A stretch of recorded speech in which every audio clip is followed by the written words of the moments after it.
మీ form హౌజుల మీద ఎక్కడైతే తొలగింపు ఏటు పడుతుందో మీ ఫామ్ హౌజులు కూలుతాయని చెప్పి ఇవాళ పేదలను రక్షణ కవచంగా పెట్టుకొని ఇవాళ మీరు నాటకాలు ఆడుతున్నారు.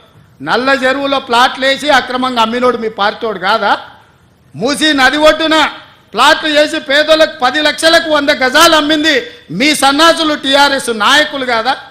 ఇవాళ 100 గజాలు 10 లక్షలకు నల్ల చెరువులో సున్నం చెరువులో ఇవాళ మూసి నది ఒడ్డున మీరు ప్లాట్లు చేసి అమ్మి ఇవాళ ప్రభుత్వ భూమి అని తేలంగానే వాళ్ళు ఎక్కడ మిమ్మల్ని చొక్కా పట్టుకొని మా పైసలు మాకు వాపసు చేయమని అడుగుతారో అని చెప్పి ముందే పార్టీ కార్యకర్తలని ఉసిగొల్పి ఈరోజు ఈ ధర్నాలకు దీక్షలకు తిరుగుతున్నారు.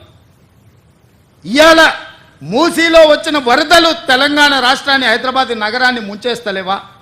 మరి వాటికి పరిష్కారం ఎట్లా నాకు తెలియదా? ఇవాళ కొంతమంది పేదలు ఇండ్లు తీస్తే వాళ్ళకి దుఃఖం ఉంటుంది, వాళ్ళకి బాధ ఉంటుంది, వాళ్ళు కొంత ఆవేశంగా మాట్లాడతారని నాకు తెలియదా? రాజకీయంగా లాభమో నష్టమో ఉంటుందో నేను అంచనా వేయలేనా? 20 ఏళ్ళు ప్రజాక్షేత్రంలో ఉన్నోని, ప్రజలలో తిరిగినోని, పేద ప్రజల కష్టమేందో తెలియకుండానే తెలంగాణ రాష్ట్రానికి ముఖ్యమంత్రి అయినా కానీ నగరాన్ని కాపాడుకునే బాధ్యత మన మీద లేదా? మీరు ఆలోచన చేయండి.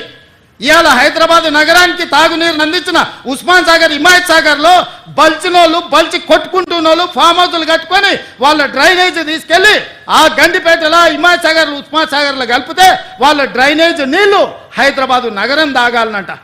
ఈ నా కొడుకులు చెప్తున్న భాష గది. ఇవాళ ఆ ఫామ్ హౌస్ చుట్టూతో కట్టుకున్న ఇల్లు ఇవ్వండి. కేటీఆర్కు లేదా, హరీష్కు లేదా, కేవీపీ రామచంద్రరావుకు లేవా చుట్టూతా?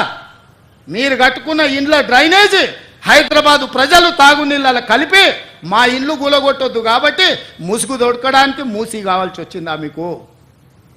మూసీని అడ్డం పెట్టుకొని ఎంతకాలం బతుకుతారా మీరు? ఎంతకాలం తప్పించుకుంటారు? వారం రోజులు, 10 రోజులు, 15 రోజులు, నెల రోజులు అయినా వదల మీ భర్త మీరు అనుకుంటూనే ఒక్కనొక్కని చింతపండు చేస్తా. మూసి పేదలకు ఏం చేద్దామో చెప్పండి. ప్రతి పేదవాడికి మంచి కాలనీలు చేసి ఇల్లు కట్టిద్దాం చెప్పండి. ప్రభుత్వం దగ్గర భూమి లేవా? ప్రభుత్వం ఏమైనా గొడ్డుపోయిందా? జవహర్ నగర్లో 1000 ఎకరాలు ఉంది ప్రభుత్వాన్ని. మూసీలు ఉన్న పేదవాళ్ళందరికీ తలా 150 గజాలు చేసి ఇచ్చి ఇందిరమ్మ ఇల్లు కట్టిద్దాం. రాండి సన్నాసులారా, ముందుకు రాండి, పేదోళ్ళకి కట్టిద్దాం.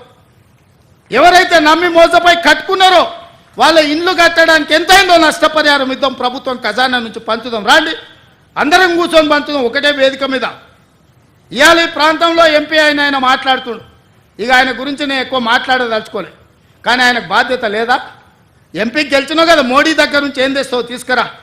గుజరాత్లో అహ్మదాబాద్లో సబర్మతి రివర్ ఫ్రంట్ నరేంద్ర మోడీ కట్టుకోవచ్చు అంట, కానీ నరేంద్ర మోడీకి ఊడిగం చేస్తాడంటే కానీ మూసీ రివర్ ఫ్రంట్ మాత్రం తెలంగాణలో కట్టొద్దంట. ఏం న్యాయమా ఇది?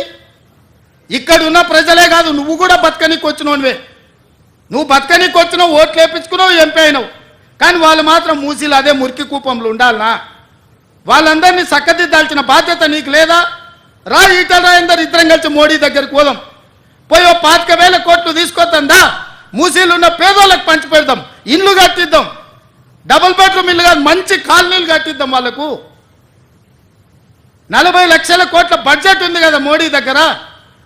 హైదరాబాద్ నగరానికి 25,000 కోట్లు ఇవ్వలేడా? చేవెళ్ళ మీరే గెలుస్తారు, సికింద్రాబాద్ మీరే గెలుస్తారు, మల్కాజ్గిరి మీరే గెలుస్తారు, మెదక్ మీరే గెలుస్తారు, నగరం చుట్టూతో మొత్తం మీరే గెలిచింది కదా ఈటల రాజేందర్ గారు. మోడీ దగ్గరికి వెళ్ళి ఏం తెద్దామో రాపోదాం. నాకేం బేసిజా లేవు. రాజేందర్ గారు రండి సచివాలయానికి, ఏ ప్రతిపాదన తెస్తారో తీసుకురండి. కేసీఆర్, కేటీఆర్